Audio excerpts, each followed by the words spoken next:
Good evening. My name's Rodney Glover. I'm the candidate for governor for Florida.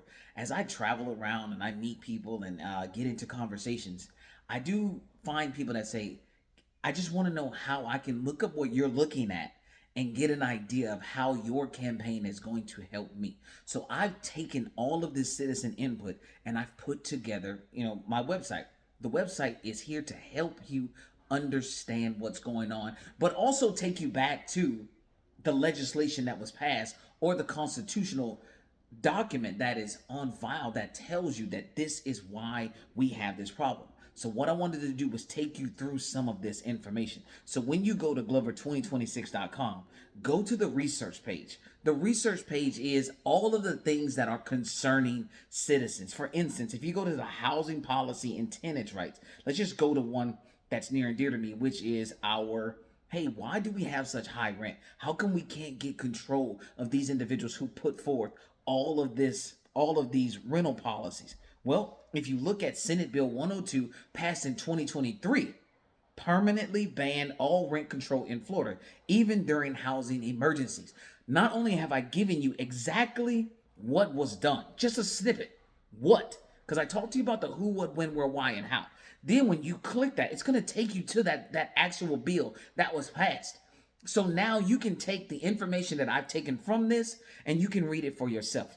This is called the Live Local Act, deleting the authority of local governments to adopt or maintain laws, ordinances, rules, or other measures that would have effect of imposing controls on rent. The removal of these things are important to me because it lets you not only see the research that I've done because of what you've brought to me with your issues, but also show you where we need to focus because we're going to have to reform or repeal Senate Bill 102 in order to attack this because this is on the books. So it will become a thing.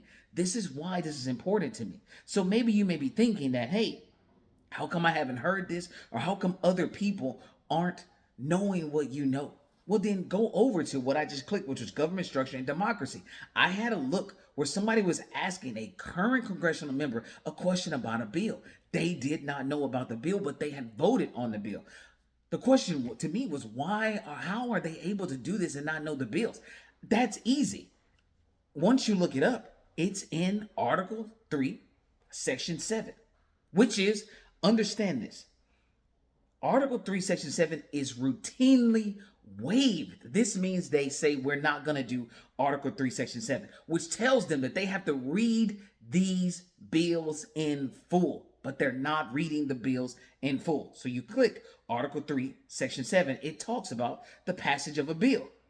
At the bottom line, any bill may originate in either house, and after passage in one may be amended in the other.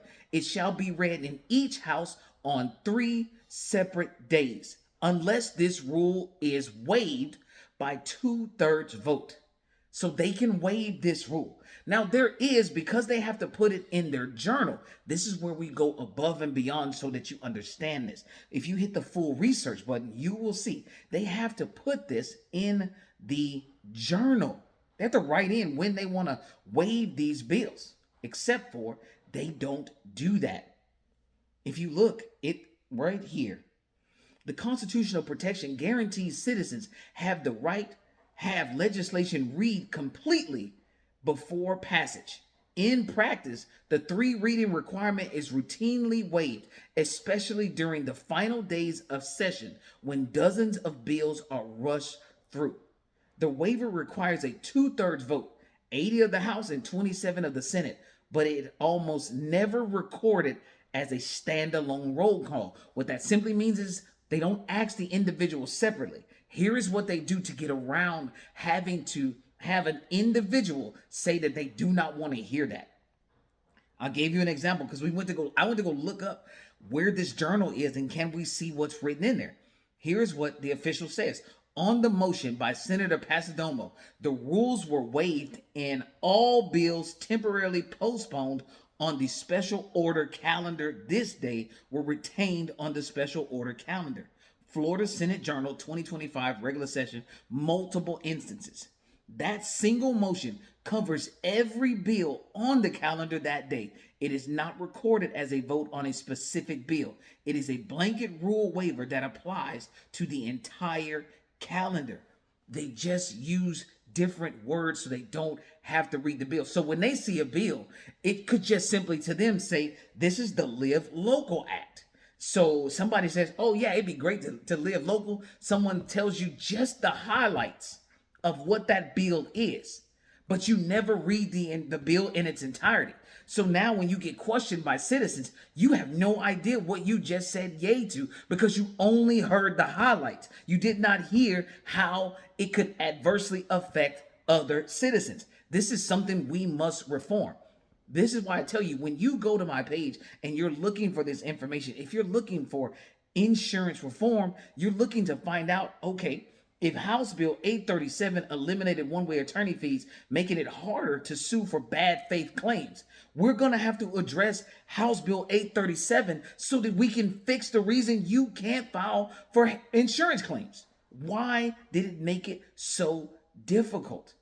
If we're going to talk about overdevelopment, if that's what we're going to do, we're going to have to address House Bill 7207, which eliminated mandatory concurrency, abolished the Department of Community Affairs, and prohibited public referendum on development decisions. We're going to have to touch these. So I brought this to your attention so that you could see that, hey, this is how my concerns are supposed to be put together. This is how they're supposed to be prioritized so that I can understand what I'm trying to do, how I need to attack these specific bills. Now, when we go to look at the plan, sorry, we're just going to go straight to the amendment. When you go to the amendment, take a look at it. It's very important that you understand this. But before we go there, let me pop over back to research. I want to go back to this democratic structure because this is really important. We're going to go back to the Florida Constitution article here. Article 1, Declaration of Rights. Take a look at Section 1 specifically. All political power is inherent in the people. The enunciation herein of certain rights shall not be construed to deny or impair others retained by the people. That's it. There is nothing else there that breaks down how that power is supposed to be used.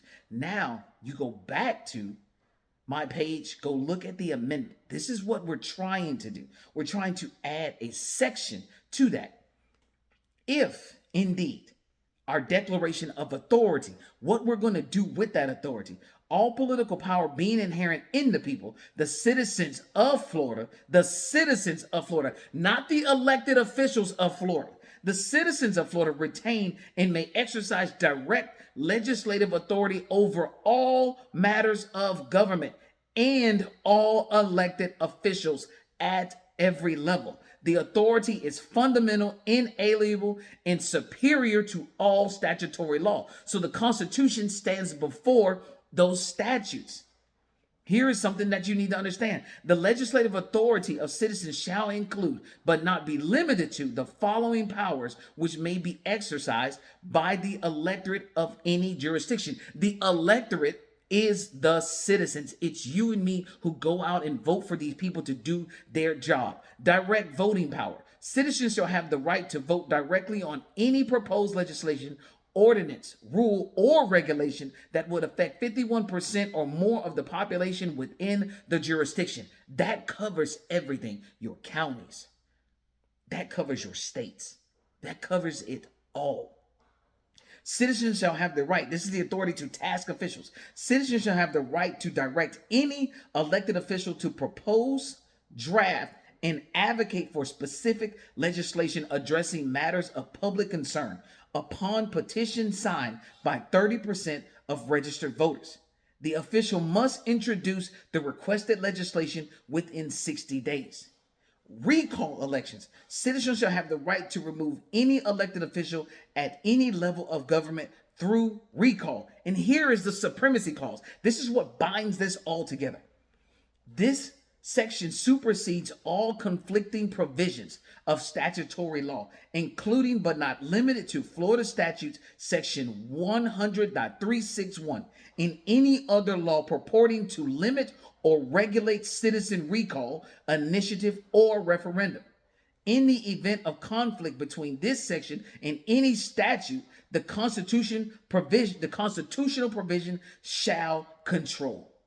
What we're trying to do is put citizens first, put Floridians first above all. If there is a problem that the people we elect can't solve, we're going to listen to our citizens because they're feeling the effects of the mistakes. It is a lot of information to take in, but it is something that you need to learn to understand because this is how I'm going to govern. When you tell me there's a problem, I'm going to show you how we're to address that problem because we have to find out why the problem was there in the first place. Who put it there? And then we're going to have to fix it. This is done and can be done by citizens. I have explained the 2-year plan, and I will again put this video out again telling you how citizens can do this without the current individuals in office. We just have to do it together. This is why I'm asking you to support me, hopefully get through this 11, 12-minute video if you made it this far, and understand what we're trying to do. Thank you for your time.